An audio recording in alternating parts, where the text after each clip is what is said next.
Imagine holding a piece of history in your hands. It's 1856 and you just unearthed bones that would change the world's view of human origins.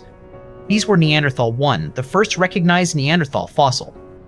Fast forward to 1863 and you're in London listening to William King propose the name Homo neanderthalensis. This was no small feat. It marked the first official recognition of our ancient cousins. Now imagine being there with Philippe Charles Schmerling in 1829 at Engis Cave. He discovered a child's skull that was later crucial for understanding Neanderthal anatomy. Then picture yourself in Gibraltar in 1848, standing where the first Neanderthal-like remains were found. This discovery set the stage for more revelations to come. In 1868, Louis Lartet excavates 5 Cro-Magnon skeletons near Les Izes. These modern humans arrived on the scene around 30,000 years ago, setting the stage for the fascinating story of what really happened to the Neanderthals. Around 40,000 years ago, the stage was set for a showdown in Europe. The first wave of modern humans, called Cro-Magnons, arrived on the scene. These early immigrants brought with them the Aurignacian culture, characterized by advanced tools and stunning art like cave paintings. And as they moved in, Neanderthals found themselves facing a new competitor for resources. By 30,000 years ago, the Gravettian culture had taken hold. This period saw more sophisticated tools and bigger social networks among the Cro-Magnons, pushing Neanderthals to marginal spaces. As the climate warmed after the last glacial maximum around 20,000 years ago, the Magdalenian culture emerged. This era saw even more complex societies and art forms among Cro-Magnons. With each passing generation, Neanderthal communities grew smaller and more isolated. Their once vast territory shrank as they were pushed into the fringes of Europe and Asia. But here's where it gets genuinely strange. As modern humans spread across Europe, Neanderthals retreated to isolated refuges. Take the Altamira cave complex in northern Spain 38,000 years ago. One of these was Gorham's Cave on Gibraltar. Here, Neanderthals clung on until around 28,000 years ago. Yet in the very last years, they left behind tools and artifacts unlike anything before, small blades and personal ornaments that hinted at change. Not just retreat, but adaptation. The last known Neanderthal sites have yielded fascinating clues about their final days. They were crafting tools with greater finesse, indicating some cultural exchange with modern humans. But the warmer climate brought not just Cro-Magnon, but new challenges for Neanderthals. And that's when things really start to heat up as we dive deeper into the mysteries of their ultimate fate. In the shadow of a cave, Neanderthals are busy at work making their tools. They fashioned bone and stone into practical implements, each piece a testament to their skill. At the La Ferracie site in France, archaeologists unearthed bone tools that are around 40,000 years old. The craftsmanship is exquisite, showing just how advanced Neanderthal technology was. But when we compare these Neanderthal tools to the ones left by their successors, the Cro-Magnons, it's like comparing a sturdy old car to a sleek sports car. The Cro-Magnons had more sophisticated techniques. Stone blades found at sites like Lascaux in France are sharper and finer, indicating a clear technological edge. These tools allowed Cro-Magnons to hunt and compete more effectively. With less advanced technology, Neanderthals struggled as resources dwindled. Their simpler tools meant they couldn't adapt as quickly to the changing world around them. But here's where it gets genuinely strange. As Cro-Magnon tribes pushed further north, what happened to the Neanderthals? Archaeologists have found that around 40,000 years ago, when temperatures plummeted during the last glacial maximum, Neanderthal sites in northern Europe suddenly vanish. One such site is Engis Cave in Belgium, where a young Neanderthal child's skull was discovered. This Neanderthal had lived in the region before it got too cold for them to survive. By contrast, Cro-Magnon remains and their advanced stone tool technology start popping up further north as temperatures rise again. They were well suited to adapt to changing climates. With the climate forcing them out of northern Europe, Neanderthal populations retreated southwards towards warmer areas like the Iberian Peninsula, their last known stronghold before vanishing completely. The Neanderthals hunkered down in the southwestern edge of Europe. Here they clung to existence for thousands more years after their retreat from northern territories. In Gibraltar and parts of Spain, archaeologists have unearthed sophisticated Neanderthal sites like Gorham's Cave. Artifacts show that they continued to innovate even as they faced dwindling numbers. But their time was running out. By around 35,000 years ago, modern humans began moving into these coastal areas, bringing new technologies and cultural practices that outcompeted the Neanderthals. In places like Carihuela Cave in Spain, layers of sediment reveal how Cro-Magnon artifacts quickly replaced Neanderthal ones, marking the final phase before their extinction. With less space and fewer resources, the once mighty Neanderthals dwindled into a shadow of their former selves. Their last holdout became the place where they finally vanished from history. But here's where it gets genuinely strange. DNA testing reveals Neanderthals and early humans interbred. Scientists found traces of Neanderthal genes in modern human genomes, a sign that they shared intimate moments about 50,000 years ago. Researchers at the Max Planck Institute sequenced DNA from Neanderthal fossils and discovered genetic markers unique to certain populations today. This shows that interbreeding wasn't just a one-off event, but an ongoing exchange of genes. This mixing happened mainly in Central Asia, where both groups were in close contact around 45,000 years ago. It's like they had their own prehistoric love affairs right before the Neanderthals disappeared from the scene. These genetic links reveal that modern humans carry about 2% of Neanderthal DNA on average, more in some populations. This small percentage might have given early humans an edge in adapting to new environments as they moved into Europe and Asia.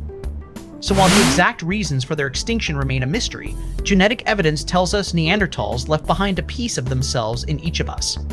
A legacy that connects our distant past to today's world in ways we're still uncovering. The last Neanderthal groups huddled in caves like this one. By now, they were isolated and dwindling. Archaeologists found these remains at the El Sidón cave in northern Spain. They date back around 49,000 years. This was one of their final refuges. But even here, resources were thin and winter harsh. Cro-Magnon tribes pushed further into Iberia. Their presence is seen in cave art like this. As Cro-Magnon spread, Neanderthals left their last strongholds behind.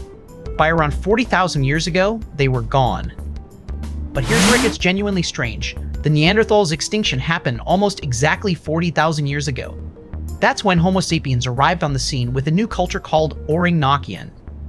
This timeline is more than just a coincidence. The first Cro-Magnon bones were found in France and they're around 35,000 years old, right when the Neanderthals start disappearing from the fossil record. Then there's Epidema Cave. In Greece, two skulls dated back to about 210,000 years ago were discovered. One of them showed features similar to modern humans, hinting at a direct link between early Homo sapiens and the Neanderthals' end. Around this time, Cro-Magnons began spreading across Europe, moving into areas where Neanderthals had lived for hundreds of thousands of years. It's like a fresh coat of paint over an old mural, one culture replacing the other. But what exactly happened? Some theories suggest competition, disease, or even interbreeding played roles in Neanderthals' decline. The next chapter dives into these possibilities and more. In the Iberian Peninsula's caves, Neanderthals held out longer than anywhere else. This is where Gibraltar I was found in Forbes's query in 1848. These tools tell us Cro-Magnons were moving in around this time, starting the Aurignacian culture with their more advanced flint blades. The Neanderthals here faced tough competition. As glaciers retreated and Europe warmed after 20,000 years ago, Cro-Magnons expanded into the Neanderthals' last strongholds in Iberia. The Solitarian culture evolved into the Magdalenian as temperatures rose. But how did the Neanderthals respond? DNA evidence from Epidema Cave, Greece, suggests modern humans were mixing with local populations around 210,000 years ago. This mingling could have weakened their distinct genetic line. With Cro-Magnons taking control of the food sources and caves, Neanderthal survival became precarious. By around 40,000 years ago, it was clear they couldn't adapt fast enough to survive. So, the Neanderthals retreated to Iberia. But here's where things get really intriguing. In this very rock shelter, they left behind tools and bones from over 40,000 years ago. This spot near the coast was their last stronghold. Yet even as the Neanderthals hunkered down here, Cro-Magnon humans were moving in, bringing new tools and culture from farther north. It's like watching a slow-motion showdown. The Neanderthal remains show they clung on for as long as possible. But there's no denying the Cro-Magnon influence growing stronger all around them.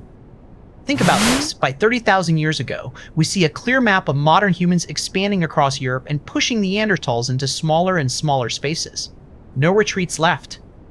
So, as we watch the sun set on this desolate scene, it's hard not to wonder if those final days in Iberia were a bittersweet mix of resilience and inevitability. The Neanderthal story was reaching its end. Imagine the last few thousand years for our Neanderthal friends. They're huddled in the snowy mountains of Iberia. At sites like Cova Foradada in Spain, we find their remains alongside tools and debris from their final days. By this time, Neanderthals had retreated to a narrow strip along the coast, isolated by Cro-Magnon expansion all around them. It's like watching a dwindling candle flame in the wind. The end is near, but it's not quite here yet. At these last strongholds, Neanderthals held on to their way of life, making and using sophisticated tools until almost the very end. But here's where it gets genuinely strange. In the desolate caves of Spain, we find clues to a mystery. The last known Neanderthal fossils in Europe come from sites like El Salt and Zaffaraya, dated around 40,000 years ago. These dates mark the tail end of their existence on the continent, but here's a kicker. Some recent studies suggest Neanderthals didn't disappear overnight. They were pushed out or simply vanished in smaller pockets over time. Archaeologists discovered stone tools and other artifacts from various sites across Europe, showing that Neanderthals weren't a singular group but existed in different communities with distinct cultures. For instance, the Châteauperian culture, found in France, shows Neanderthal sophistication well beyond what was once thought. And yet, as Cro-Magnon populations arrived and began to thrive, these communities started to dwindle. The environmental pressures of the last glacial maximum made survival tough for everyone, but the arrival of modern humans added competition. 30,000 years ago, Neanderthals had retreated into isolated pockets in places like Iberia and southern France. But their days were numbered as Cro-Magnon spread across Europe, bringing new technologies and possibly even diseases that the ancient hominins couldn't handle. In 1829, Philippe Charles Schmerling found the Engis II skull in Belgium. This was the first hint of our Neanderthal cousins. Then came Gibraltar I from Forges Quarry, presented to the Gibraltar Scientific Society in 1848. Another piece of the puzzle. The big reveal, Neanderthal I, was unearthed right here in Germany's Neander Valley in 1856. Finally, a clear sign we weren't alone back then. And just 7 years later, William King stepped up with the name Homo neanderthalensis. Talk about making waves. Louis Lartey's find of 5 Cro-Magnon skeletons in France shifted focus to our direct ancestors. But that doesn't mean the Neanderthals faded quietly. But here's where things get genuinely strange. The first Cro-Magnons arrived in Europe around 56,800 years ago. Not long after, modern humans started outcompeting their distant cousins. The Aurignacian culture marked the beginning of the shift, bringing new stone tools and cave paintings to Europe. These early Cro-Magnons were sophisticated artists and toolmakers, leaving behind a trail of artistic masterpieces like the famous Chauvet cave paintings. By 30,000 years ago, the Gravettian culture had taken over, with even finer craftsmanship and advanced techniques. This was a clear sign that modern humans were thriving and Neanderthals were struggling. As Europe warmed up after the last glacial maximum around 20,000 years ago, we see the rise of the Magdalenian culture. This period saw an explosion in artistic expression and innovation among Cro-Magnons. So what does this tell us about the fate of the Neanderthals? It's clear that the arrival of these new modern humans brought a wave of competition they couldn't withstand. By 40,000 years ago, Neanderthal populations were dwindling rapidly. Imagine you're wandering the snowy plains of Europe some 20,000 years ago. You spot a group huddled together by the entrance to their cave. These aren't Neanderthals anymore. These are Cro-Magnon people. Their tools are sharper and more sophisticated. It's like they're playing a different game now, one that's hard for the old gang to keep up with. They've been here longer, these caves echo with their stories. But as the Cro-Magnon settle in, you see them packing up and moving on, like they're getting ready for a final act. And it's not just one place. Across Europe, Neanderthals are pulling back into these southern pockets, Spain, Gibraltar, and then even beyond that to the very edge. By about 40,000 years ago, as the Cro-Magnons spread out and their culture flourished, Neanderthals are left with fewer places to call home. And then one by one, even those last strongholds fall silent. But here's where it gets genuinely strange. We've got Neanderthals coexisting with Cro-Magnons for thousands of years, but the tables turn around 40,000 years ago. Neanderthal sites start showing fewer and fewer artifacts. It's like they're stepping back from activities that once defined them. And around the same time, we see Cro-Magnon populations expanding rapidly across Europe. Their tools become more diverse and advanced. Meanwhile, Neanderthal remains vanished from the fossil record suddenly, like they simply walked out of their caves and never came back. What could have pushed them to disappear so abruptly? This is just another layer in the mystery that keeps archaeologists up at night. In the Dordogne region of France, Neanderthals packed up and left Cro-Magnon cave around 40,000 years ago. Louis Lartey discovered their remains in 1868. But why did they vanish just as modern humans arrived? Archaeologists found Aurignacian tools alongside Neanderthal ones in France. These early human artifacts suggest a clash of cultures. the presence of the Aurignacian culture marks the arrival of Cro-Magnons.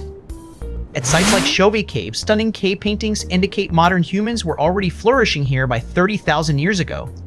These works show a sophisticated artistic and symbolic mindset the Neanderthals didn't possess. Cro-Magnons started to dominate Europe from 56,800 years ago. They spread rapidly across the continent after their arrival. This quick expansion likely outpaced any potential for interbreeding or peaceful coexistence with Neanderthals. As modern humans flooded in, Neanderthal populations dwindled and scattered. Fossil evidence shows they retreated into isolated pockets like Gibraltar's Rock of If, their last stand before disappearing around 40,000 years ago. But here's where it gets genuinely strange. In the Cro-Magnon rock shelter in Les Aisies, France, scientists found something shocking. 5 early modern human skeletons were discovered in 1868 by Louis Lartet. These weren't just bones. They showed clear signs of interaction with Neanderthals. Think about it. Alongside these early humans, there were stone tools and artifacts distinctly linked to both groups. The Engis skull, found in Belgium back in 1829, predates even the Neanderthal discovery by decades. It raises a crucial question. How did these two species coexist? And why didn't they just merge their cultures? Now let's focus on what happened around 40,000 years ago. The Gravettian culture succeeded the Aurignacian era. Here's the kicker. These new cultures were unmistakably Cro-Magnon in origin. Not a single Neanderthal tool or art piece from this period exists. But wait, there's more to consider. These maps paint a clearer picture. As modern humans spread across Europe, they left behind layers of evidence showing their dominance over the landscape and culture. So why did the Neanderthals disappear? One theory is that competition for resources pushed them out. And with each passing year, these early humans established themselves more firmly, leading to a clear shift in dominance over Europe's cultural and physical landscapes. Think about this. Neanderthals weren't just brute strength. Their sophisticated tools tell us they were thinkers too. The Gravettian culture, around 30,000 years ago, left behind some of the most advanced toolkits we've found from that era. But here's a twist. The first Cro-Magnon tools started appearing right around the time the Neanderthal culture began to decline. Now look at this map. It shows how Neanderthals had been in Europe for over 300,000 years, but suddenly their tools and remains disappear around 40,000 years ago. It's like they vanished into thin air, and the Cro-Magnon culture took center stage right after that. But here's where things get really interesting. Around 40,000 years ago, the first modern humans arrived in Europe. We call them the Cro-Magnons. These early Homo sapiens brought a whole new set of skills and tools to the table, including advanced hunting techniques and sophisticated art. As Cro-Magnons settled in areas previously occupied by Neanderthals, there's evidence that they outcompeted their ancient cousins for resources. Think about it. Modern humans had larger brains and broader faces, which likely gave them an edge. Neanderthal sites show signs of abandonment around the same time Cro-Magnons arrived. Not all Neanderthals simply vanished. Some may have interbred with early modern humans before fading into obscurity. By 30,000 years ago, the last traces of Neanderthal occupation vanished from archaeological records. So what really happened? Well, it's clear the competition and environmental pressures played significant roles in their disappearance. These tools here, they're not just rocks anymore. They're the dawn of precision technology. Take a look at this collection of tools from Cro-Magnon sites like Aurignacian and Gravettian cultures, more sophisticated than anything we've seen before.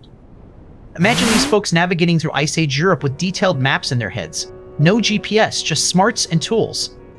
And here's the kicker, they weren't just moving around haphazardly. They were following specific migration patterns, expanding into new territories where Neanderthals hadn't fully settled yet. So it wasn't just about survival. These early humans had a flair for art and culture too. The walls of Lascaux tell us that much. But here's the thing. When we look at Neanderthal remains, there's something truly intriguing about where they ended up. In Belgium's Engis cave, Philippe Charles Schmerling discovered a child's skull way back in 1829. It was actually older than the first official Neanderthal find in Germany.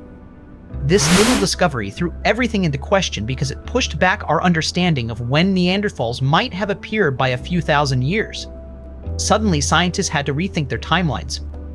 Then came Gibraltar 1 from Forbes's quarry in 1848, another surprise find that showed Neanderthal-like features far south of the usual range. But it wasn't until the big reveal in the Neander Valley itself with Neanderthal 1 in 1856 that we really started piecing things together. Now, fast forward a bit to when William King proposed naming these ancient folks Homo neanderthalensis. He was onto something big, but the real turning point came around 800 years ago. That's when Cro-Magnon humans arrived on the scene with better technology and larger brains, gradually pushing Neanderthals into isolated pockets. And as climate shifted, those pockets shrank until, well, we all know where that leads. So who exactly were these Cro-Magnons? Let's look closer at their arrival. Louis Lartet dug up 5 early Homo sapiens skeletons in 1868 near Lassaies, France. These guys came equipped with Aurignacian tools, far more sophisticated than the Neanderthals' Mousterian tech. They started moving into Europe around 43,000 years ago. And as Cro-Magnons advanced, the Neanderthal populations began to retreat. One site shows Neanderthals abandoning their caves just when the Cro-Magnons moved in. But here's a twist. Some of those early modern humans had Neanderthal-like features, suggesting interbreeding may have happened. As Cro-Magnons pushed deeper into Europe and Central Asia, they found fewer and fewer Neanderthals around. Soon enough, the Neanderthals were gone from this part of the world. Now, let's go back to the rock shelters and caves where Neanderthals once thrived. But here's a twist. These were likely abandoned in droves around 40,000 years ago.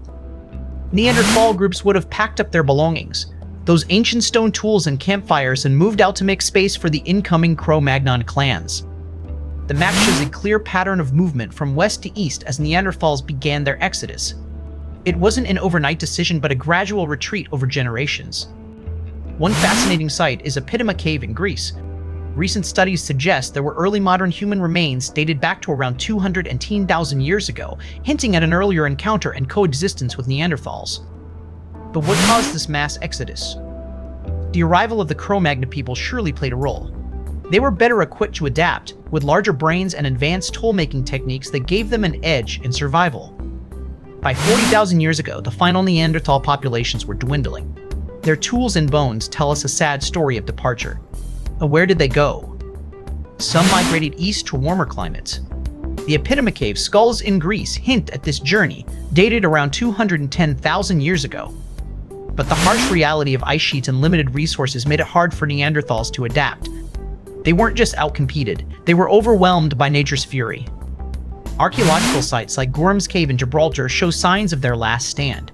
Here, they clung on despite the odds, but ultimately couldn't survive. With modern humans expanding and climate pressures mounting, Neanderthals' final retreat was a losing battle. Their fate is etched in the cold silence of these caves.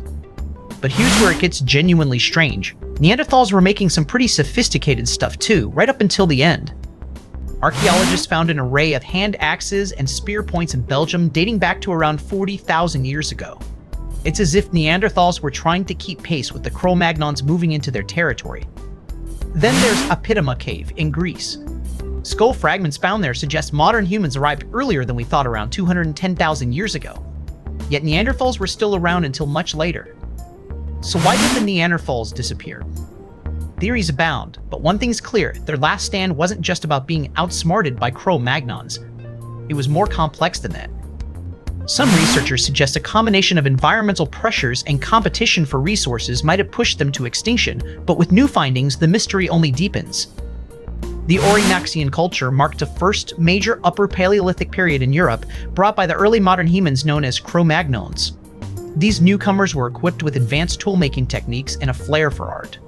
They arrived around 43,000 years ago, setting up camp across the continent. The map reveals that these early humans migrated in waves from Africa to Europe, spreading their influence over thousands of years. Each wave brought new ideas and technologies, slowly but surely changing the landscape of human life in Europe. In rock shelters across France and Germany, archaeologists have found Aurignacian artifacts like bone needles, flint blades, and intricate jewelry. These items suggest a lifestyle that was both practical and creative, quite different from what the Neanderthals had been used to. As the Cro-Magnons moved in, some caves show signs of abandonment by Neanderthals. The Engis skull, discovered in Belgium in 1829, provides a snapshot of life before the great influx of these new humans. With their larger brains and broader faces, Cro-Magnons were well suited for the Ice Age conditions. They thrived while Neanderthals faced increasing pressure to adapt or retreat. The arrival of Aurignacian culture marked a turning point in Europe's human history. But here's where things start to feel really strange. As modern humans moved in around 40,000 years ago, the final Neanderthals were retreating into smaller pockets of land. Archaeologists have found evidence that Neanderthals were mainly confined to areas like Gibraltar and parts of Central Asia. These regions offered more shelter during the harsh ice ages compared to open plains. And it's here we see their numbers dwindling. Now, some researchers have proposed that environmental changes might have been a major factor in pushing them out of these last safe havens. The arrival of modern humans and climate ships both squeezed them into tight corners. The site of Gorham's Cave in Gibraltar, for instance, holds some of the very latest Neanderthal artifacts tools from around 30,000 years ago. By this point, they had practically nowhere else to go. As these pockets became smaller and less hospitable, it's likely the Neanderthals simply couldn't keep up with the challenges anymore. And that's where the story gets pretty clear. Modern humans moved in, taking advantage of new environments and technologies. Cro-Magnons kept coming. The Gravettian culture emerged around 30,000 years ago. This new culture spread rapidly across Europe, pushing back the Neanderthals even further. Neanderthals were retreating to their last strongholds in places like Gibraltar and the Caucasus. Yet every move was met with more Cro-Magnon pressure. It became a question of survival. By 28,000 years ago, the Gravettian way of life had firmly established itself across much of Europe. The last Neanderthals vanished soon after. But here's where it gets genuinely strange. Neanderthals didn't vanish overnight. They clung to their last strongholds, like the small bands in the Crimean mountains and caves of Gibraltar. These groups held out for thousands of years longer than anyone thought possible, even as Cro-Magnons moved in. Think about that for a second. Neanderthals were still around when the first cave paintings appeared. The last known Neanderthal fossils came from sites like Gorham's Cave and Vanguard Cave in Gibraltar. These caves offered shelter during the harsh Ice Age winters. But as Cro-Magnon populations grew and diversified, these isolated clusters became more and more rare. Each passing year meant less chance of survival for the remaining Neanderthals. By 40,000 years ago, they were almost gone, with only a handful of individuals holding on in remote corners. And then, well, it's hard to say exactly what happened next. Imagine the Ice Age landscape where Neanderthals and modern humans met face to face for the first time. And what do you think happened? Archaeologists found sites like Bako Kiro Cave in Bulgaria, showing signs of early interactions between Neanderthals and Cro-Magnons around 45,000 years ago. Here's the thing, both groups left behind their tools and artifacts side by side. As modern humans spread across Europe, evidence shows that Neanderthals didn't immediately disappear, but rather coexisted for thousands of years. This overlap was crucial in understanding how the two groups interacted and possibly interbred. One site, Kar Akil in Lebanon, provides a clear timeline of this shift. Here, Neanderthal remains are found below layers containing early modern humans. Think about that for a second. These groups were living and dying on top of each other's past. Despite the initial coexistence, something changed around 40,000 years ago. And as modern humans adapted to new environments with their own unique cultures, like the Aurignacian and Gravettian, Neanderthals started to become rarer and then vanished completely. But here's where things get genuinely interesting. Around 40,000 years ago, as the Cro-Magnon arrived in Europe, they and Neanderthals lived side by side for a time. Think about that for a second. Now, let's zoom into the site of one of these final encounters, Gorham's Cave on Gibraltar. Here, archaeologists have found Neanderthal tools and hearths dating back to just before the Cro-Magnon takeover. Among these relics are stone tools and animal bones that tell us about their diet. Neanderthals were still hunting ibex, but also scavenging from coastal waters. And right next to them, tools from the Cro-Magnon. This coexistence didn't last long. As the climate warmed and Cro-Magnon numbers grew, Neanderthals started retreating into isolated pockets of refuge, like this cave in Gibraltar. With their numbers dwindling, these final Neanderthal groups held on for a precious few thousand years more. It's fascinating to think about the last flickers of their ancient culture here at the edge of Europe before they disappeared. By the Gravettian era, Cro-Magnon tribes had moved in. They didn't exactly welcome Neanderthals with open arms. Think of it like two high school cliques suddenly sharing a locker room. Gravettians spread across Europe, pushing into areas where Neanderthals once thrived. It was less of an invasion and more of a gradual shift in population dynamics. They brought with them the Aurignacian culture's toolkits, but adapted to new territories. In France, sites like Pech de la Zaye show a mix of Neanderthal and early modern human artifacts. It hints at periods when both groups might have interacted or even lived side by side. But the Gravettian phase saw this delicate balance tip. Around 29,000 years ago, Neanderthals were increasingly pushed into isolated pockets. Sites like Gorham's Cave in Gibraltar became their last stand. Imagine a shrinking island of ancient hominins clinging to the very edge. The final exodus saw Neanderthals retreat further south and east, but even these safe havens weren't enough. Modern humans kept encroaching until there were no more places left. So, as the climate warmed and populations grew, it was Cro-Magnons who inherited Europe. But here's where things really heat up. Around 45,000 years ago, modern humans started showing up in Europe. They came from Africa, like the first wave of Neanderthals had done thousands of years earlier. In the Czech Republic, a site called Předměstí offers clues about these newcomers. It's full of artifacts and remains from early modern humans, pushing back the timeline on when Cro-Magnons were in Europe. As Cro-Magnons moved into areas Neanderthals had called home for millennia, they brought with them not just tools, but also a cultural toolkit. Artifacts from sites like Chauvet and Moscow show that these early humans were already painting in caves by 35,000 years ago. Meanwhile, Neanderthals faced competition for resources as their population density dropped. They'd already shown resilience against harsh climates and isolation, but modern humans had something different: innovative technologies that could give them an edge in survival. The Gravettian culture, which followed the Aurignacian by 30,000 years ago, saw a shift. It's like Neanderthals were pushed back into smaller and more isolated pockets until they simply couldn't compete anymore. Imagine Neanderthals packing up their caves as Cro-Magnon humans move in. Around 40,000 years ago, the first wave of modern humans arrived in Europe. This is when we start seeing distinct changes in tool styles. Neanderthal Mousterian tools gave way to the more advanced Upper Paleolithic toolkit used by Cro-Magnons. The expansion of modern humans didn't just bring new tools, but a whole new culture, from cave paintings to sophisticated hunting techniques. Neanderthals struggled to keep up with these changes. Around this time, the Engis skull was discovered in Belgium, adding another piece to our understanding of early human migration and interaction patterns. As Neanderthal populations dwindled, their last strongholds became increasingly isolated. The final clusters were found mostly in southern Europe, like Gibraltar 1 from Forbes's quarry, offering clues to their last stand. But here's where things get genuinely strange: the last contact between Neanderthals and modern humans.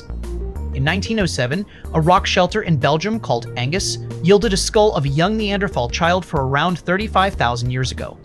Nearby, the remains of early modern humans were also found. These two groups lived side by side for thousands of years before the Neanderthals finally disappeared. The Engis site shows that even as late as 35,000 years ago, both types of humans still shared the same land. The rock shelter contained tools from both cultures, a clear sign they interacted frequently. But why did Neanderthals vanish when modern humans did it? One key clue comes from another site in Belgium's Spy Cave. Spy Cave provided fossils of both groups dating back 40,000 years. Scientists found that as the climate warmed, Neanderthals started moving north while modern humans moved south into richer territories like the Danube Valley. So it wasn't just about coexistence, but also migration patterns and resource competition? As modern humans outcompeted Neanderthals for prime land, our ancestors edged them closer to extinction in Europe's harsh final Ice Age chapters. Around 40,000 years ago, the Aurignacian culture appeared. This was the first major Upper Paleolithic culture produced by Cro-Magnons. The arrival of Cro-Magnons brought with it new stone tools and artistry, marking a significant shift in European prehistory. Cro-Magnon populations were larger and more adaptable than Neanderthals. They moved across Europe and Siberia, pushing the Neanderthals into smaller pockets of territory. Larger brain sizes and broader faces gave Cro-Magnons an edge in innovation and social complexity. This made them more effective hunters and settlers. With the rise of advanced Cro-Magnon cultures, Neanderthals faced increasing pressure from both competition and climate changes, leading to their eventual extinction around 40,000 years ago. But here's where it gets genuinely strange. Neanderthals had their own toolkit and tools. They made them differently from Cro-Magnons. Take the Mousterian industry, for example. Neanderthal artifacts are marked by distinctive flakes and points, crafted using a technique called the voluos. It's like they had their own cookbook for making stone knives and scrapers. Yet when the Cro-Magnons arrived, it all changed. Cro-Magnon tools were more refined, with specialized blades and needles, as seen at sites like Pec de la Zaye in France. Think of it like upgrading from a Swiss Army knife to an actual toolbox full of specific gadgets. And here's the kicker: Neanderthal tools don't show up much after 40,000 years ago. As Cro-Magnon populations grew and spread, Neanderthals faded away. Their last strongholds were in remote areas like caves. So the big question is, did the arrival of more advanced toolmakers signal the end for Neanderthals? It's a mystery we're still piecing together one artifact at a time, As the Cro-Magnons arrived with their advanced Aurignacian culture, Neanderthals were already on the decline. Rock shelters once brimming with Neanderthal tools now showed signs of abandonment. By 40,000 years ago, the maps of Europe and Western Asia began to change dramatically. The Engis skull from Belgium was already a clue that modern humans were moving in. Neanderthals were no longer dominating their territories as Cro-Magnons pushed them out of prime hunting grounds and richer living sites. It wasn't just competition, it was displacement on an epic scale. In Fortress Quarry in Gibraltar, the final traces of Neanderthal presence suggest they were fading fast, their last stand a mere shadow of their former strength. The story of Neanderthals is one of steady retreat and gradual disappearance. The Cro-Magnon Arrival marked the end for Neanderthal dominance. From the Aurignacian culture's advanced toolkit to the Gravettian era's sophisticated hunting strategies, modern humans had an edge that proved decisive. But here's where it gets genuinely strange. We know the last of the Neanderthals didn't vanish overnight, so where were they hiding out? The Altamira cave in Spain gives us a clue. The Altamira site shows signs of Neanderthal occupation right up until around 40,000 years ago when the modern humans moved in. It's like they had to pack up and leave as Cro-Magnons arrived. But wait a minute, while Neanderthals were vanishing from most of Europe, something odd happened around Greece. The Epidoma cave fossils tell us that there might have been some holdouts here dating back to nearly 210,000 years ago. These Neanderthal remnants in southern Europe are like stubborn old-timers who just won't budge. They were clearly the last of their kind, clinging to existence long after others had disappeared from the rest of the continent. So we see these scattered Neanderthal holdouts slowly disappearing as Cro-Magnons took over more and more territory. And it's that final squeeze-out period that paints a clearer picture of how they vanished, driven out one last time from their final strongholds. By 40,000 years ago, the Neanderthals were retreating from their caves. But their tools and artifacts weren't the only things they left behind. In Chauvet Cave in France, stunning cave art dates back 32,000 years, at least 8,000 years after the last Neanderthals vanished. These weren't Neanderthal drawings. The Aurignacian culture emerged around 43,000 years ago as Cro-Magnons moved into Europe. They brought with them vibrant cave art and Venus figurines, yet they too adopted some Neanderthal-like features. The famous Venus of Willendorf from 24,000 years ago shows the influence. After all, these early modern humans shared space with their ancient cousins for thousands of years. Their art speaks volumes about a time when two human species coexisted. But as the Cro-Magnons flourished and painted, the Neanderthals were fading into the Ice Age, not a legacy of tools, bones, and mysteries left in their wake. Next up, how do these two species interact? The answer may surprise you. But here's where things get genuinely interesting. The last places Neanderthals held on to before they disappeared. Take a look at the rock shelters in southwestern France and northern Spain. These were like Neanderthal fortresses. Around 30,000 years ago, these areas show some of the most recent Neanderthal artifacts ever found. But why did they stick around here longer than anywhere else? It was probably because these spots offered better protection and resources. The Engis skull from Belgium, discovered in 1829, is an early clue. But it's the sites like Cueva do Parpello in Spain and Abrigo do Lugar Velho in Portugal that tell us how Neanderthals were clinging to life as Cro-Magnons moved in. Imagine it like this. You're the last person holding out on a deserted island. The Engis skull and similar finds are our evidence of Neanderthals trying to survive against all odds in these remote hideouts. As Cro-Magnons spread across Europe, they pushed the remaining Neanderthal communities into these last strongholds. But eventually, even these refuges couldn't save them. The Magdalenian culture began around 16,000 years ago as the ice retreated. This was when modern humans first really pushed into areas Neanderthals had held for millennia. Imagine it like a long game of territorial tag. In sites like La Vache in France, we find some of the earliest Magdalenian cave art showing these new arrivals weren't just moving in, they were making their mark. They brought with them a whole new set of tools and techniques. As Neanderthals retreated into smaller refuges like the southern Iberian Peninsula, Cro-Magnons expanded northward. It wasn't just about moving in on territory, it was about a complete change in lifestyle. By around 30,000 years ago, the Neanderthals were a shadow of their former selves. Places like Gorham's Cave show us these final holdouts clinging to survival amidst the encroaching Cro-Magnon world. The map tells the story. Magdalenian artifacts spread rapidly across Europe, signaling a dominant new presence. It's like watching one civilization eclipse another in real time. But here's the kicker. Around 40,000 years ago, Neanderthals vanished from Europe and Western Asia. What happened? The answer lies in a series of discoveries in France. In 1868, Louis D'Arte found 5 Cro-Magnon skeletons at the Cro-Magnon rock shelter in Les Azes, Dordogne. This was the first clear evidence that modern humans had arrived and outlived their Neanderthal predecessors. These early humans, with larger brains and broader faces, brought a fresh wave of cultural advancements like cave paintings and Venus figurines. Think about it, they walked into lands where Neanderthals once thrived and took over in just a few thousand years. As the Aurignacian culture gave way to the Gravettian, then the Solutrean, and finally the Magdalenian, Neanderthals faded into memory. It's like a shadow cast by an approaching light. As Cro-Magnons advanced, Neanderthal presence waned. By 40,000 years ago, evidence of the last Neanderthals dwindled to just a few sites. So while these ancient humans left behind a world brimming with life and creativity, it was their successors who truly shaped our modern human story. As the last Neanderthals left their caves, they took with them millennia of tradition and tools. But here's the kicker. Some of those final gatherings happened right around 40,000 years ago. Maps from that period show a pattern. Neanderthals were retreating, moving into smaller and fewer territories as modern humans moved in.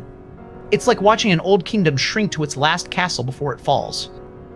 Imagine these groups of Neanderthals wandering through the Ice Age tundra, possibly seeking warmer spots as glaciers advanced and retreated. Each step they took was a journey into uncertainty and likely scarcity. In rock shelters like these, we find layers of Neanderthal artifacts mixed with early modern human ones. It's as if the last Neanderthals were still trying to adapt, using their old ways in a new world. The final chapter plays out in these desolate caves where the last holdouts left behind sparse remnants of their once rich cultures. And with that, Neanderthals vanished into history. So we've seen the last known Neanderthals in various caves across Europe and Asia. But here's where it gets genuinely strange. In Greece, 2 skulls from Epidema Cave are pushing back our timeline on when modern humans first arrived. Dated to around 210,000 years ago, these may represent early Homo sapiens rather than Neanderthals.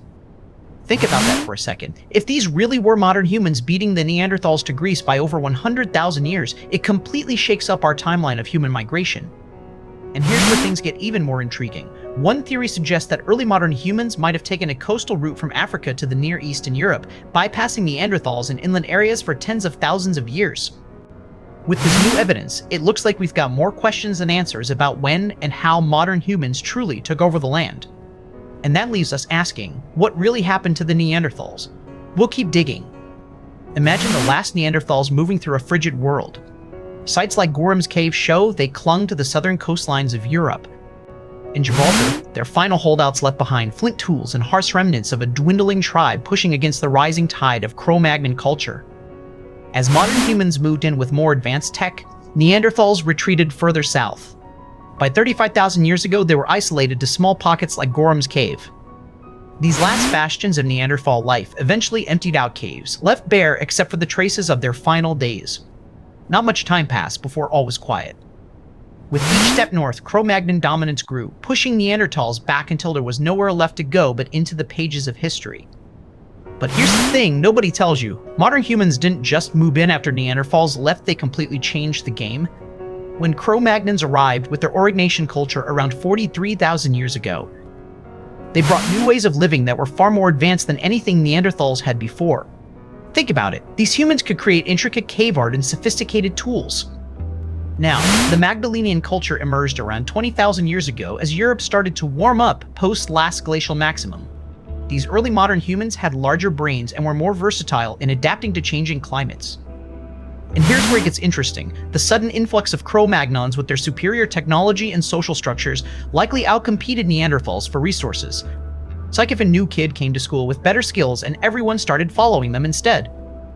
So, the rise of these new cultures didn't just shift where humans lived, it changed how they interacted and survived. And that's why Neanderthals vanished as modern humans took over their world. Imagine you're wandering through an Ice Age forest when suddenly, you stumble upon a rock shelter covered in Cro-Magnon art. Not just pretty pictures, though. These were the first signs of a new culture sweeping across Europe. But here's the twist, nobody tells you, Neanderthals weren't sitting still during this time. They had their own rock art too, as old as 64,000 years in some cases. So why did they vanish? One theory is the cultural clash between these two groups. Think about that for a second. What if it wasn't just survival of the fittest, but rather the most adaptable to new ideas? The Cro-Magnons brought with them advanced tools and techniques. They started settling in areas where Neanderthals had once thrived, outcompeting their predecessors. But here's where it gets genuinely strange. In the very last days of Neanderthals, they were retreating to one final place. In Gibraltar's caves around 30,000 years ago, Neanderthal tools and fire pits tell a story. They clung to this spot long after others had left. Think about it. Why would they pick such an inhospitable corner? It's like choosing the bleakest room in your house to live out the apocalypse. Gibraltar offered a refuge where Neanderthals could find food and shelter. A last stand against a changing world. As Cro-Magnons swept across Europe, Gibraltar's caves became the final outpost for these ancient humans, fighting their way to the bitter end. Imagine the Neanderthals trekking across Europe's frozen expanse. Not just any walk in the park, but a migration that would change their world forever. Then suddenly, Cro-Magnons appear, the first modern humans to arrive on Neanderthal's turf. And boy, did they bring culture with them. Aurignacian art starts popping up everywhere, from cave walls to stone tools. But here's the twist.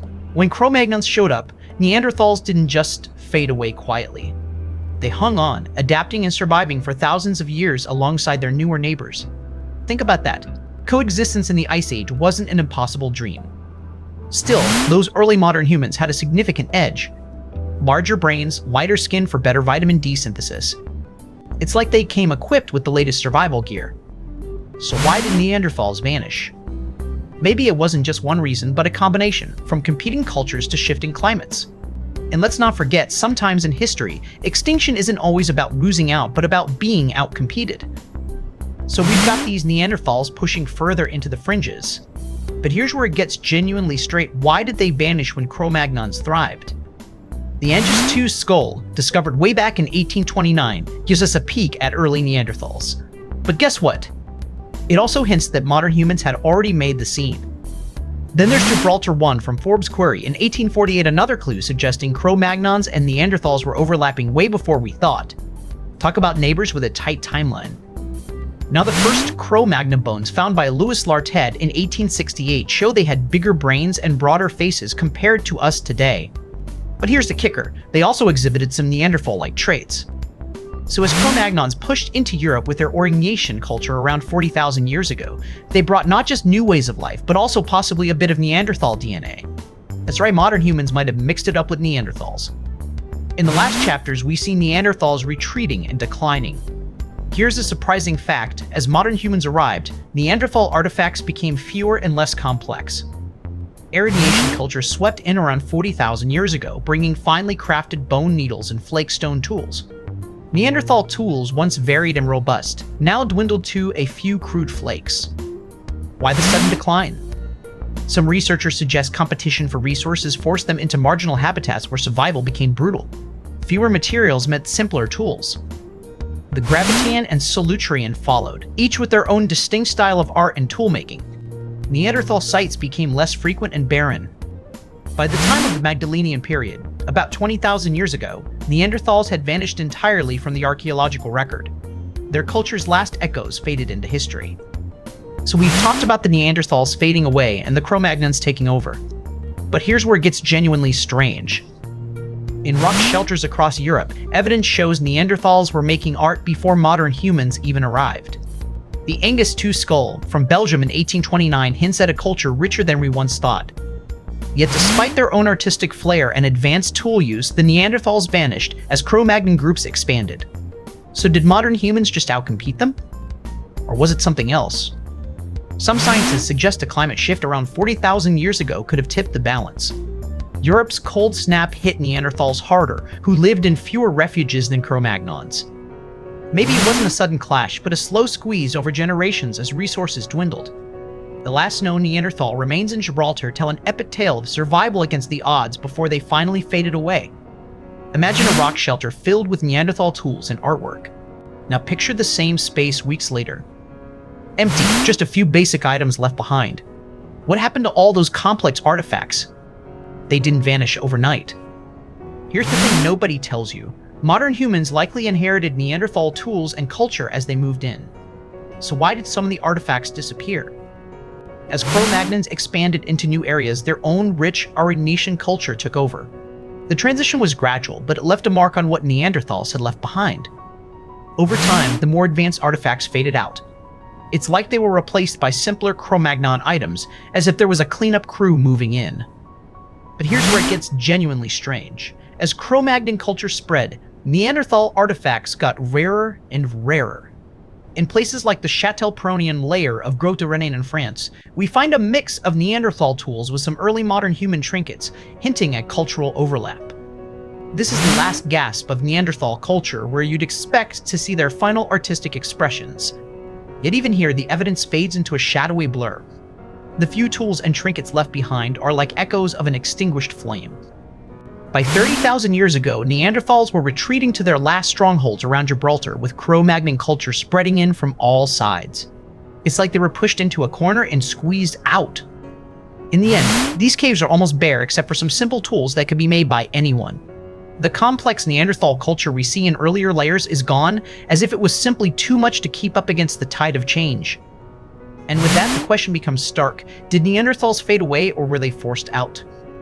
The answer lies in looking at how these groups interacted and what exactly Cro-Magnon culture brought to the table. In rock shelters across Europe, Neanderthal artifacts began to vanish. Not overnight, but gradually, over centuries. Meanwhile, Cro-Magnons arrived bearing Aurignacian tools, more advanced and more numerous. They weren't just passing through. As Neanderthals dwindled, their once common tools became rare curiosities. Think about that for a second. The Magdalenian culture spread like wildfire after the last glacial maximum, outcompeting what little remained of Neanderthal society. In these caves, all that's left are a few crude tools. It's as if they were the last ones to leave before the place was abandoned. The next chapter digs deeper into this mystery. But here's where things start to get genuinely strange.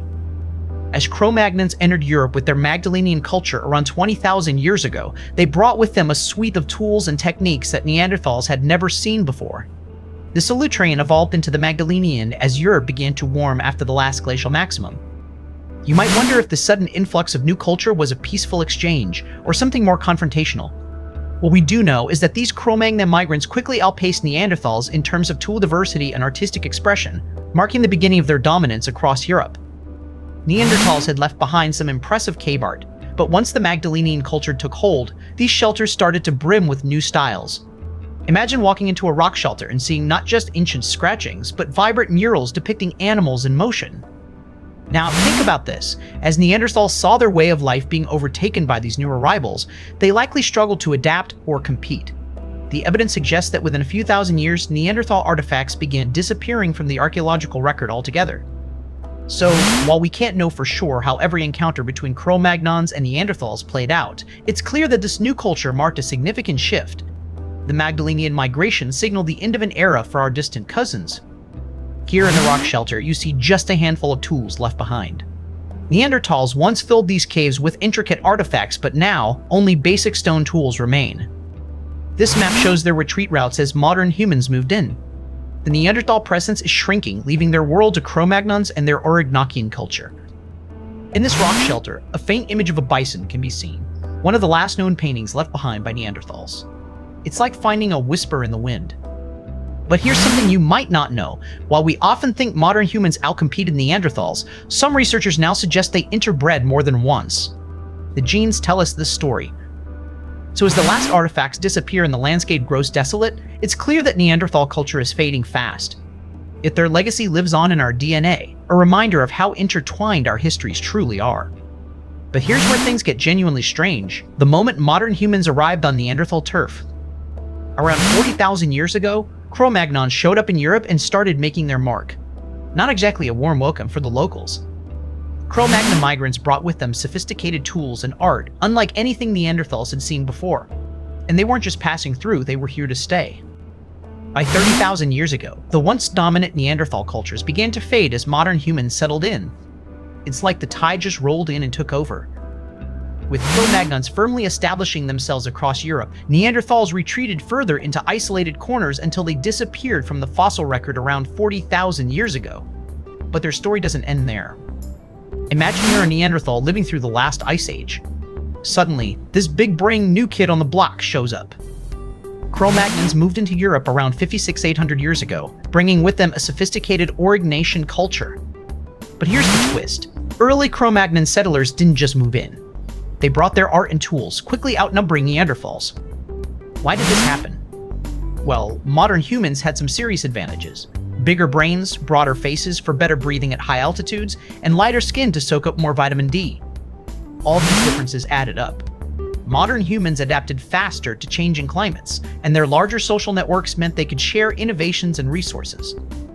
But here's where it gets genuinely strange. Neanderthals were in Europe for over 300,000 years, yet they vanished just as Cro-Magnons arrived. The timeline shows a quick shift around 40,000 years ago.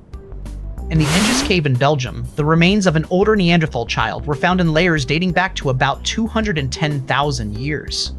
Yet these tools are from 35,000 years ago, a blink in time when we think about how long they lived. The Epidema cave skulls found in Greece date to around the same period as early modern humans. But the key is that Neanderthals didn't just disappear overnight, their decline was gradual but definitive. One of the last known Neanderthal sites, Krapina in Croatia, shows a final flurry of activity around the 130,000 years ago. After that, it's quiet until Cro-Magnon humans arrive. So what happened to the Neanderthals? The evidence points to a complex mix of climate change and competition with modern humans. They adapted for millennia but couldn't weather this final storm. Imagine you're a Neanderthal in Europe during the Ice Age. Suddenly, you notice strange-looking humans moving into your territory. These newcomers aren't just any ancient people. They're Cro-Magnons, and they bring new art styles to caves like this one, with intricate Aurignacian carvings. The more these modern humans spread out, the fewer Neanderthals you see. By 40,000 years ago, they're practically all gone. One theory is that Cro-Magnons simply outcompeted Neanderthals for resources, better tools, bigger brains, and stronger social bonds made them the dominant force. But here's a surprising twist. Recent studies suggest some Neanderthal DNA lives on in modern humans today. It seems there was more mixing between species than we thought. But here's where it gets genuinely strange. Neanderthals had been in Europe for hundreds of thousands of years. Yet around 45,000 years ago, the Cro-Magnon people start showing up. Think about that for a second. The first recognized Cro-Magnons were discovered in France in 1868 by Louis Lartet. But this wasn't just an isolated group. Cro-Magnon people spread across Europe, pushing into areas Neanderthals had long occupied. They brought with them a culture unlike anything seen before, a wealth of art and sophisticated tools. The Aurignacian culture was the first major Upper Paleolithic culture produced by these Cro-Magnons, leaving behind stunning cave paintings and intricate carvings. Now, as Cro-Magnon populations grew, they began to compete directly with Neanderthals for resources. And as you might expect, competition tends to be fierce, especially when it comes to survival in harsh environments like Ice Age Europe. With the arrival of these new and formidable competitors, we see a clear shift in the archaeological record. Neanderthal tools become fewer and less sophisticated. It's as if they're being pushed out by this influx of Cro-Magnons. By 20,000 years ago, the Magdalenian culture was emerging in Europe. These Cro-Magnons thrived as the climate warmed after the last glacial maximum. In rock shelters and caves, the Magdalenians left behind intricate cave paintings and delicate carvings of animals like horses and bison. Not exactly a Picasso studio back then, but pretty darn impressive given the materials they had. The Magdalenian culture rapidly expanded across Western Europe, pushing Neanderthals into ever more isolated corners of their former range. Like a wildfire, once it started, there was no stopping it. As the Magdalenians settled and thrived in these areas, Neanderthal artifacts became increasingly rare telltale signs that the Neanderthals were retreating or disappearing. It's like finding a ghost town where once there was bustling life. The final days of Neanderthals saw them reduced to small pockets in remote areas. Here's the thing nobody tells you. Even as the Magdalenians flourished with their advanced tools and art, there's evidence that some of these late Neanderthal groups were picking up on Cro-Magnon innovations. But here's where it gets genuinely strange. As Cro-Magnons arrived in Europe, they didn't just push out the Neanderthals. Archaeologists have found evidence of both groups living side by side for thousands of years. In the same caves where Cro-Magnon art flourished, we find tools and artifacts from Neanderthals. It's like finding a mixtape with songs by two different artists. Not just neighbors, but collaborators. Neanderthals didn't vanish overnight. They had millennia to learn and adapt from these newcomers. Yet something still tipped the scales in favor of Cro-Magnons. Think about this. Neanderthals were already skilled hunters who survived ice ages for hundreds of thousands of years. So what finally made them give up? The real mystery isn't just why the Neanderthals disappeared, but how Cro-Magnons managed to outlast them in such harsh conditions. Imagine walking through an Ice Age landscape where every cave tells a story. One by one, those stories start to change as the last Neanderthals vanish from view. We find these rock shelters with fewer and fewer of their signature tools, like ancient puzzle pieces disappearing in front of our eyes. Meanwhile, modern humans are on the rise. They're filling up the caves and valleys left behind by Neanderthals, but not without some strange overlaps in their habits. Here's a curious thing. Early Cro-Magnon art borrows elements from Neanderthal artifacts like the Venus figurines. It's as if they're wearing a nod to the old guard while making their own mark.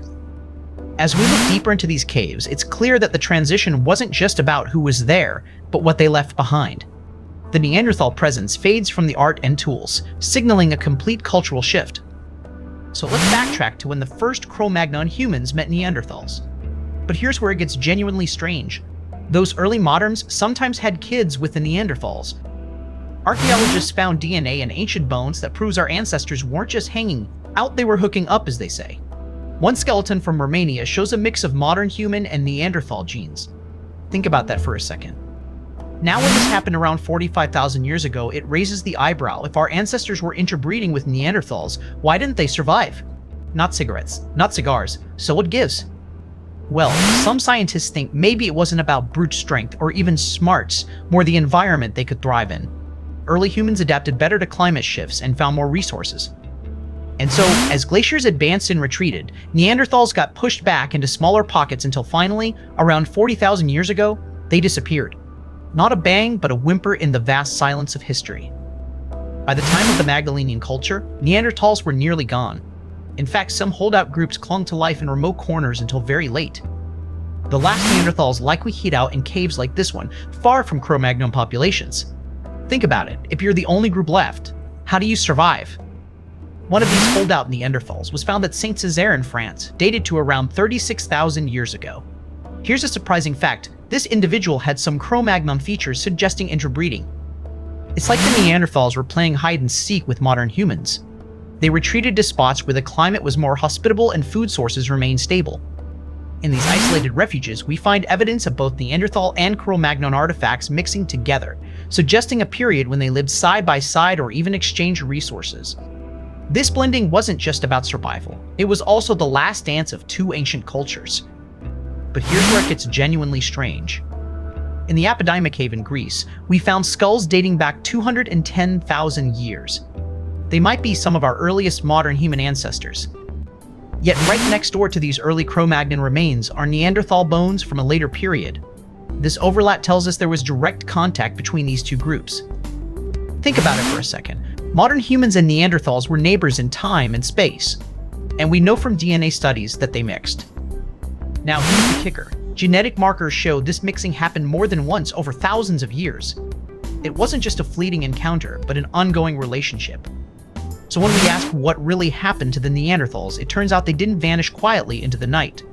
They left traces of their mingling with modern humans all across Europe. In rock shelters across Europe, the tools grew sparser. Neanderthals once filled caves with stone blades and spears, but now only remnants remain. Around 40,000 years ago, Cro-Magnons began to move in, bringing their own tools and technologies. They didn't just share space, they outcompeted the Neanderthals.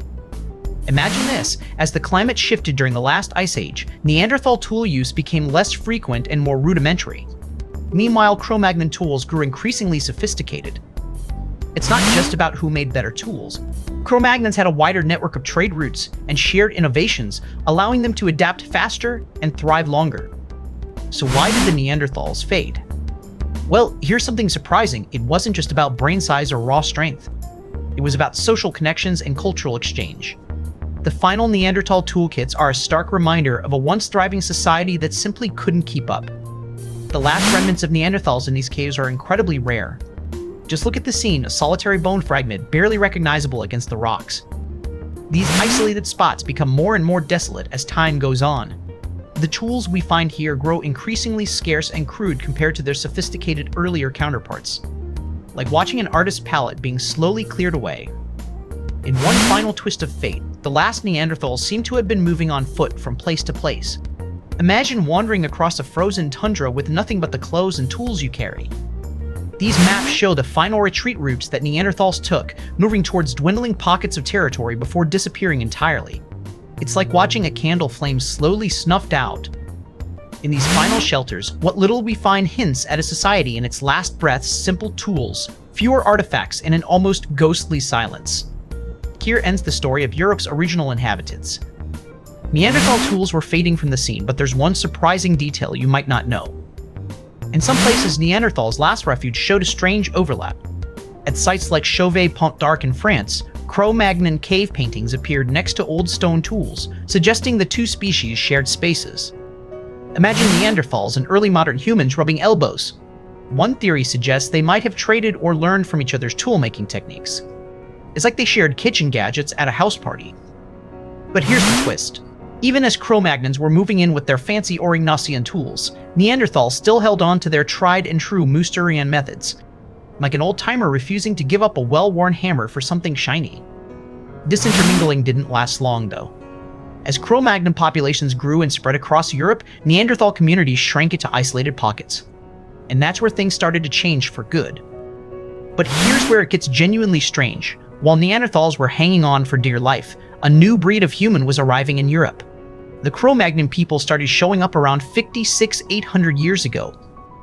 Louis Lartet discovered these early modern humans in the Cro-Magnon rock shelter in Les Izes, Dordogne. These newcomers weren't just passing through, they brought a whole new culture with them. The Aurignacian culture was their first big deal, starting around 43,000 years ago. Think of it like the Cro-Magnons had an instant hit on their hands, from cave paintings to advanced tools. As the Aurignacian culture spread, so did its people. They moved into areas where Neanderthals were already struggling, like Gibraltar in Central Europe. And it wasn't just about living space. The Cro-Magnons had an edge. By 40,000 years ago, Neanderthal remains start getting rarer in the archaeological record, while Cro-Magnon sites become more common. So it's not just that they were there, it's how their presence changed everything. The arrival of Cro-Magnon humans signaled the beginning of the end for Neanderthals. Not because they were technologically inferior, but because their rivals had a crucial survival edge. Archaeological sites show evidence of tool overlap and potential interaction between Neanderthals and Cro-Magnons. But the critical difference wasn't just tools or artistry. Cro-Magnon populations thrived because they adapted better to a changing climate. They arrived at a time when Europe was warming after the last glacial maximum. As temperatures rose, Cro-Magnons could take advantage of more diverse habitats and food sources. Meanwhile, Neanderthals struggled to adapt to these rapid environmental changes. This survival edge allowed Cro-Magnons to expand their territories, outcompete the isolated Neanderthal groups, and eventually dominate Europe. So it wasn't just about new tools or art, it was about who could weather the changing world better. But here's where things get really intriguing. The remains of Neanderthals found in Europe often show signs of interbreeding with early modern humans. That's right, DNA evidence reveals traces of Neanderthal genes in the human genome today. So while they might not have always gotten along peacefully, there was definitely some genetic mixing going on between our ancestors and Neanderthals. Take that back to a chilly Ice Age campfire thousands of years ago. Now here's where it gets interesting. Some early modern humans actually had some Neanderthal features, like bigger faces and thicker brow ridges. So much for the idea that they were completely different species. And let's not forget about those early cave paintings. Some researchers think Neanderthals might have had a hand in them too. So while we tend to see the world as Cro-Magnons versus Neanderthals, it was probably messier and more collaborative than that. As modern humans thrived and spread across Europe, Neanderthal populations dwindled, likely outcompeted, or perhaps even integrated. But the genetic legacy of our ancient relatives remains with us to this day, a subtle reminder of humanity's complex past. Imagine the last night in a Neanderthal rock shelter. The heart glows warmly as they huddle together, knowing their way of life is fading away. Outside, modern humans are on the rise. They're organized, efficient hunters with a culture that's spreading across Europe like wildfire. By 40,000 years ago, Neanderthals were squeezed into small pockets. It's not just about competition, it's a tale of natural selection and adaptation. Think about this. The last Neanderthal in a cave, surrounded by artifacts that are distinctly theirs but with no place to go. It's heart-wrenching. When modern humans arrived, they didn't just outcompete Neanderthals, they offered a new way forward. And sometimes, it's the ones you least expect who help us survive. But here's where it gets genuinely strange. That last breath of Neanderthal culture is surprisingly recent. The Engis skull was found in Belgium way back in 1829. Yet the first confirmed Neanderthal tools and bones date to just around 40,000 years ago. And this overlap with modern humans, it's a lot shorter than you'd think.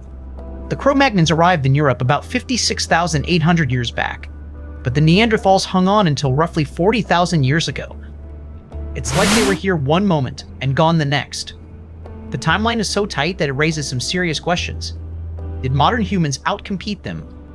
Or did climate shifts seal their fate? And look at this map. The Cro-Magnon expansion sweeps across Europe in just a few thousand years. The Neanderthals, meanwhile, vanish into the cold and silence. So here's the biggest idea to wrap your head around. Modern humans didn't just coexist with Neanderthals. They outlasted them by a hair's breadth. And that's when things got really interesting. In the final days of the Ice Age, the world was harsh and unforgiving. The last of the Neanderthals gathered in their caves, huddling close to dwindling fires. Their stone tools lay abandoned, alongside the remains of those who couldn't survive. The landscape changed around them, but they didn't adapt fast enough. Cro-Magnons moved in, carrying with them fire and new ways of living that thrived where Neanderthals had failed. They were better suited to the changing world. With each passing generation, modern humans spread further while Neanderthal strongholds grew smaller and fewer in number. By 40,000 years ago, Neanderthals were gone. The fire burns on, but the last of the Neanderthals are no more. We're left to wonder what drove them into extinction. It wasn't just survival, it was adaptation. And so, in this ancient story, we see our own. And that's about as far as the story takes us for now. Some of it we know for certain, the rest is still out there, waiting. Thanks for staying with it to the end. There's another one right here if you're not done wondering just yet.